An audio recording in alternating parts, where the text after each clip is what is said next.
Le 13 novembre 1974, dans la petite ville côtière d'Amityville, 6 membres de la famille DeFeo furent sauvagement abattus. Ce qui s'est passé cette nuit-là reste encore aujourd'hui un total mystère. Un an après les faits, la famille DeFeo emménage dans la maison d'Amityville. Ils y resteront 28 jours, déclarant que des forces paranormales les en ont chassés. De nombreux médias se jetèrent frénétiquement sur l'affaire. Il devint célèbre et un best-seller fut écrit à leur effigie. De nombreux médiums et chercheurs dans le paranormal déclareront que la maison d'Amityville fut la maison la plus hantée au monde.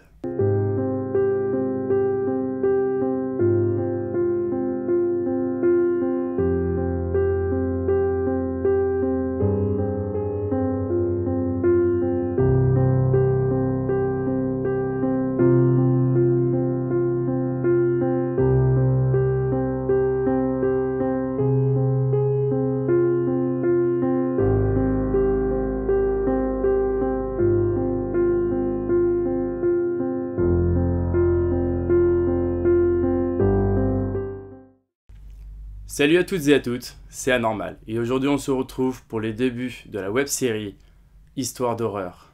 Aujourd'hui nous allons donc parler de la maison d'Amityville.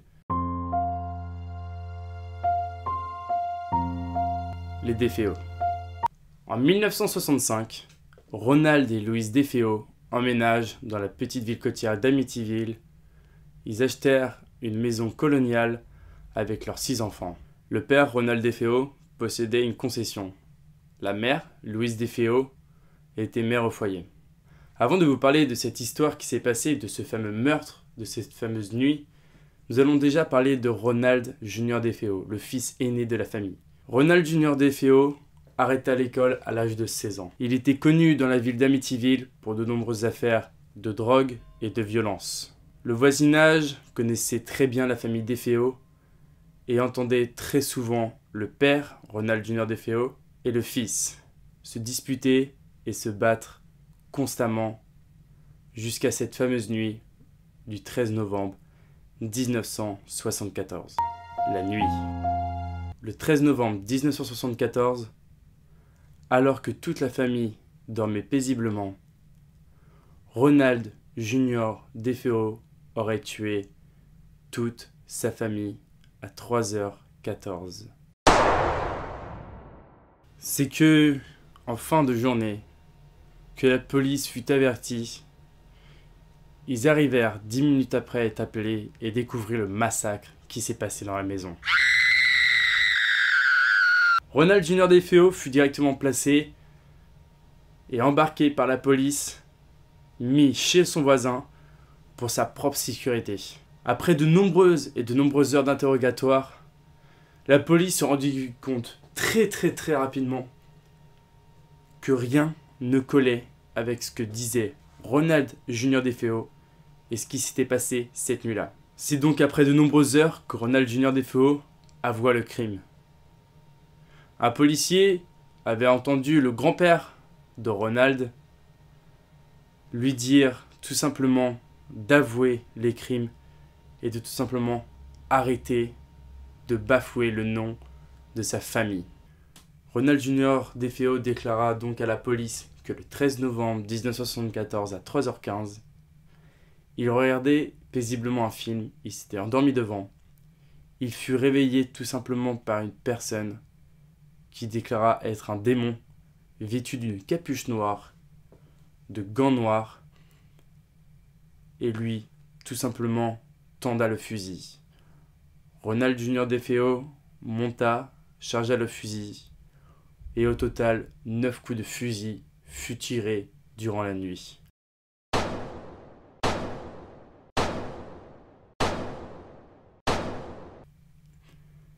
Mais ce qui a intrigué les enquêteurs, c'est que aucun, je dis bien aucun voisin n'aura entendu un seul coup de fusil tiré.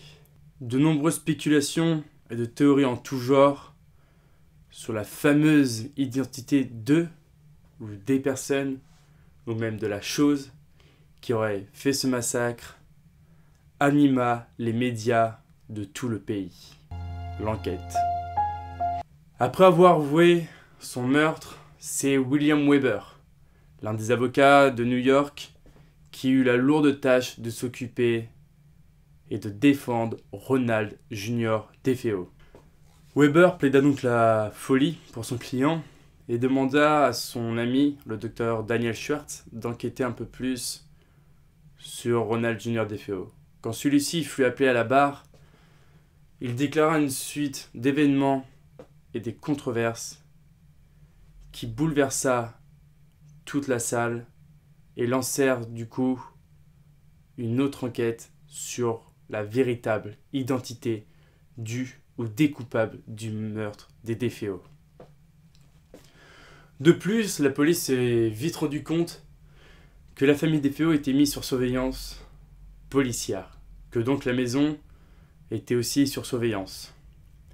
Un policier avait donc remarqué que la nuit du meurtre, le 13 novembre 1974, la sœur de Ronald Jr. DeFeo, Dawn, était tout simplement sortie durant la nuit, vêtue de gants noirs, d'une capuche noire et d'une carabine. Ils la suivirent jusqu'au quai où elle avait jeté le fusil, et c'est à cet endroit précis que le fusil a été retrouvé.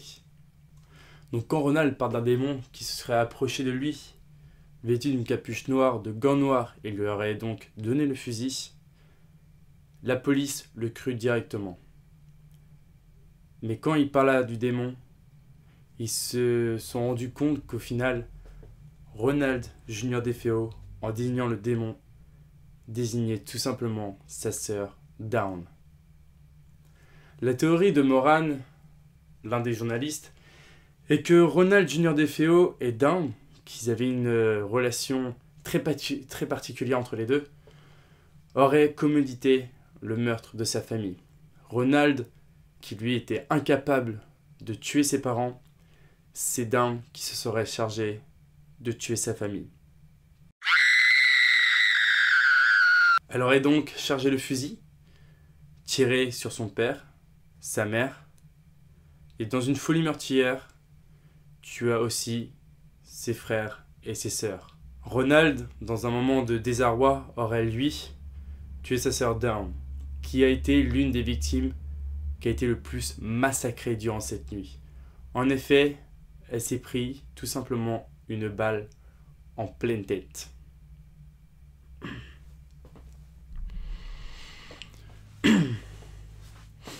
Le 21 novembre 1975, Ronald Jr. DeFeo fut jugé. Et c'est que le 4 décembre 1975 que le juge Thomas Stark condamna Ronald Jr. DeFeo à 6 peines consécutives de 25 ans de prison dans l'une des prisons des États-Unis. L'affaire de possession fut classée sans suite. Les psychiatres déclara que cela fut tout simplement juste une folie meurtrière. Après les meurtres de la famille DeFeo, la maison fut mise en vente à 80 000 $. Elle restera inoccupée pendant de nombreux mois et ce sera qu'après de nombreux mois que la famille Lutz emménagèrent dans la maison d'Amityville. La famille Lutz.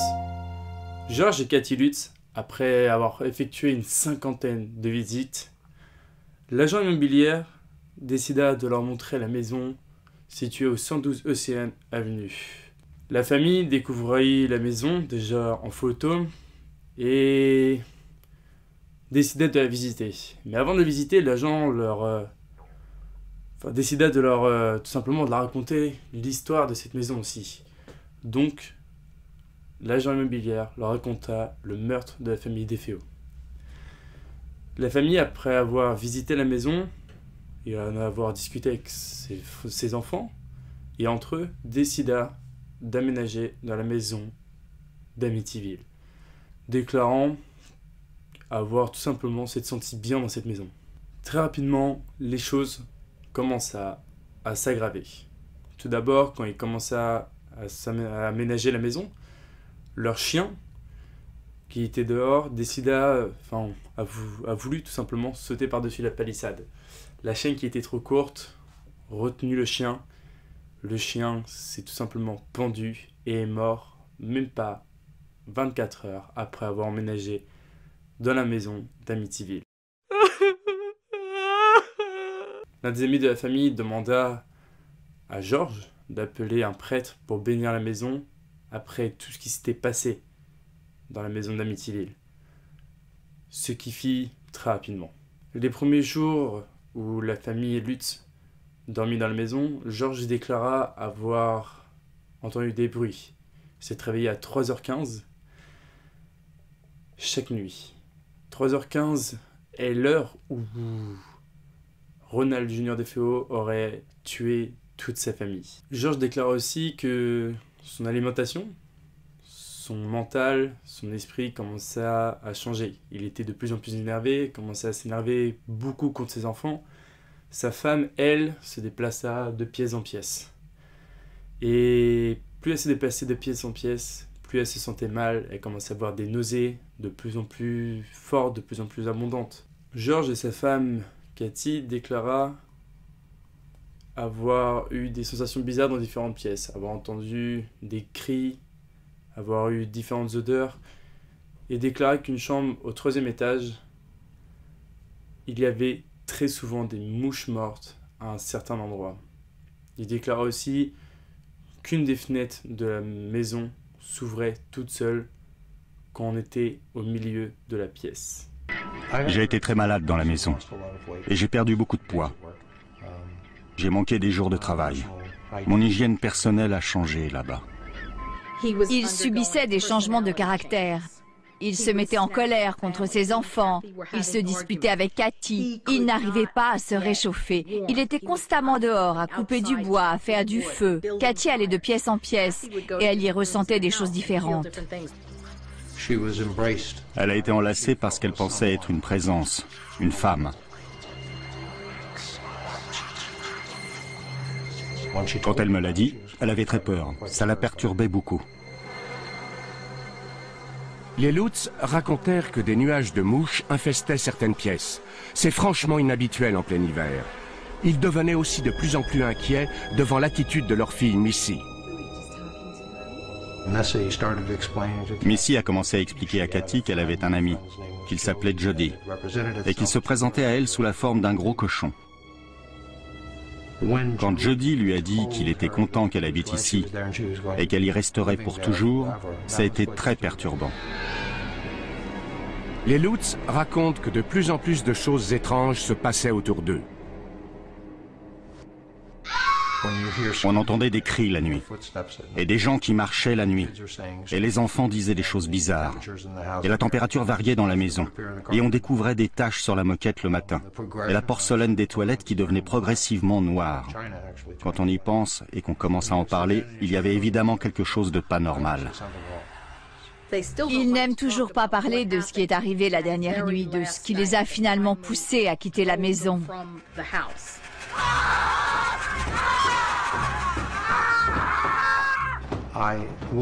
Je ne serai jamais capable d'oublier ce qui s'est passé cette nuit-là. Et les garçons, l'air qu'ils avaient, et ce qu'ils ont dit quand ils sont descendus ce matin-là.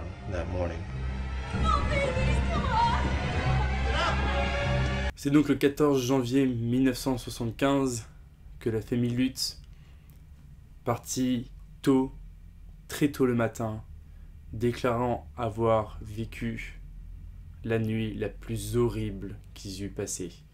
Ils eurent entendu des cris, des portes se claquer. Depuis ce jour-là, il décida de ne plus jamais y remettre les pieds. C'est donc une agence de déménagement qui a dû aller chercher toutes les affaires des Lutz. Les Lutz, eux, ont aménagé chez la mère de Cathy.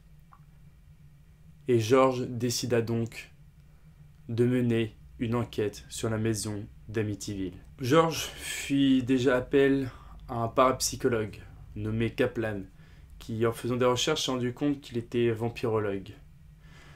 Après avoir fait une interview, et après avoir parlé à de nombreux journaux déclarant qu'ils souhaitaient faire une enquête, Kaplan rappela aussitôt la famille Lutz, déclarant ne plus vouloir faire l'enquête, tout simplement car il ne voulait pas de publicité. William Weber avait donc décidé d'organiser une conférence de presse avec de nombreux journaux et de nombreux médias new-yorkais. Mais après une rencontre très tumultueuse avec celui-ci, William Weber leur avait montré beaucoup de photos de la scène du crime qui s'était passée le 13 novembre 1974. La famille Lutz en profitèrent et changea complètement ce que William Weber leur avait raconté pour en faire un livre. William Weber, qui était aussi dans le coup, qui voulait écrire un livre de base sur la famille DeFeo, avait déjà parlé d'un pourcentage sur les ventes que ferait le livre. William Weber avait déclaré à la famille que Ronald Jr. DeFeo toucherait 5% des parts des ventes du livre. La famille Lutz, qui ne pouvait pas accepter ça, n'adressa plus jamais la parole à William Weber après cette fameuse nuit. L'intérêt pour la maison d'Amityville commençait à grandir de plus en plus après ce que la famille Lutz avait déclaré et après l'histoire de la famille DeFeo qui s'était passée en 1974. C'est Channel 5 qui décida d'appeler la famille Lutz. C'est donc Laura Didio, une stagiaire de la chaîne new-yorkaise Channel 5, qui appela la famille Lutz et leur présenta Ed et Lorraine Warren, deux enquêteurs de paranormal connus un peu dans le monde entier, qui avaient résolu pas mal d'enquêtes paranormales. C'est donc le 6 mars 1976 que Ed et Lorraine Warren décida de rentrer dans la maison avec de nombreux enquêteurs, de nombreux médiums et une caméra qui les suivait pour tout simplement faire une émission. Ils découvrirent beaucoup de choses, beaucoup de sensations. Ed déclara s'être fait attaquer dans la cave. Lorraine déclara avoir réussi à avoir contact avec Ronald DeFeo, le père de la famille DeFeo, mais qu'elle ne pouvait rien y faire. Après avoir passé de nombreuses heures dans la maison, ils s'enfuirent, déclarant ne plus jamais vouloir entrer dans la maison d'Amityville. Par la suite, après de nombreuses années passées, de nombreuses personnes habitèrent la maison d'Amityville. Ils affirma n'avoir jamais vécu un phénomène paranormal. William Weber, après utiliser l'influence du diable comme défense pour son client, a déclaré avoir aidé les Lutz à écrire leur histoire à sensation pour effrayer les gens à ne pas vouloir habiter dans la maison d'Amityville. Mon explication. Ce que je pense un peu de cette histoire, je pense que c'est une histoire vraiment très compliquée. Tout d'abord, on a les DeFeo qui sont morts. On s'est rendu compte que Dawn DeFeo aurait aidé son frère à tuer toute sa famille, que Ronald Jr. DeFeo aurait tué seulement sa sœur Dawn. Et on a les Lutz. Les Lutz qui nous racontent des histoires paranormales, qui nous racontent avoir vécu des choses paranormales. Ed et Lorraine Warren, deux enquêteurs paranormaux qui auraient aussi, eux, vécu des événements paranormaux. Mais on a aussi de nombreux occupants qui sont venus après les DeFeo et les Lutz, qui eux affirment n'avoir jamais rien vécu dans cette maison. Je pense donc que cette maison n'est pas si hantée que ça, et que c'est que des récits racontés et surjoués par la population, qui eux espèrent que la maison soit hantée. C'est donc pour ça que je mènerai ma propre enquête aussi dans cette maison, que j'irai dans cette maison, voir si elle est réellement hantée. Pour l'instant, on n'en sait toujours rien.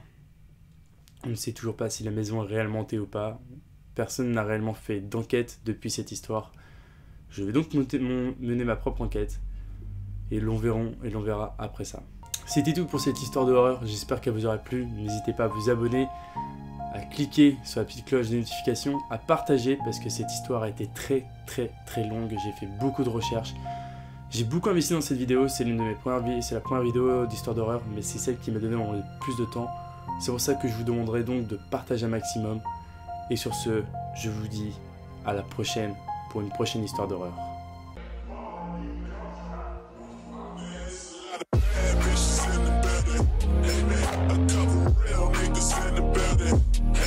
I'm finna kill niggas in the building.